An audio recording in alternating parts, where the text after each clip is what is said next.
Слово предоставляется представителю Центра судебного представительства при Министерстве юстиции Кыргызской Республики Кеңешбаев Дин Мухаммед Кеңешбаевич. Уважаемый Эмиль Жолдошевич, уважаемые судьи Конституционного суда Кыргызской Республики, позиция Кабинета министров Кыргызской Республики по обозначенному конституционному разбирательству заключается в следующем. Согласно статье 17 Закона Кыргызской Республики о некоммерческой организации установлено, что размер и структура доходов, а также сведения о размере и составе имущества некоммерческой организации и ее расходы не могут быть предметом коммерческой тайны.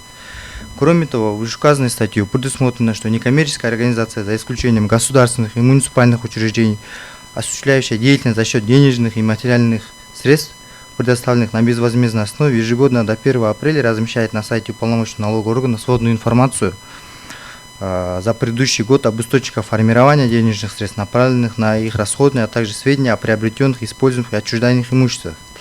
Так, в соответствии со статьей 1 обозначенного закона, действие данного закона распространяется на некоммерческие организации, образованные в форме общественных объединений, фондов и учреждений. Действие настоящего закона не распространяется на политические партии, профессиональные союзы, религиозные организации, кооперативы. По данным субъектам имеются свои подотраслевые законы, в которых именно их налоговая отчетность и требования устанавливаются самими законами. И мнение о том, что они не предоставляли никакую информацию, мы считаем неверной. Кроме этого, статьей 47 Налогового кодекса Кыргызской Республики определено, что налогоплательщиком является субъект, на которого возлагается уплачивать налог при наличии обязательств, установленных налоговым законодательством.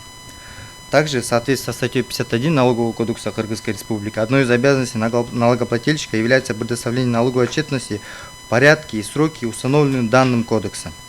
Из этого следует, что законодательством Кыргызской Республики предусмотрены различные виды отчетности для всех юридических лиц, независимо от их организационно-правовых форм, ввиду чего нормы, указанные в частях 2 и 3 статьи 17 Закона о некоммерческих организациях, не могут рассматриваться как ограничивающие их деятельность. Относительно важно отметить, уважаемые судьи Конституционного суда, что согласно статье 50 Конституции Кыргызской Республики, каждый обязан платить налоги и сборы в случаях и порядке, предусмотренных законами. Учитывая выше приведенное, часть 2 и 3 статьи 17 Закона Кыргызской Республики о некоммерческих организациях не противоречит Конституции Кыргызской Республики, так как данные нормы не являются ограничивающими. Спасибо большое.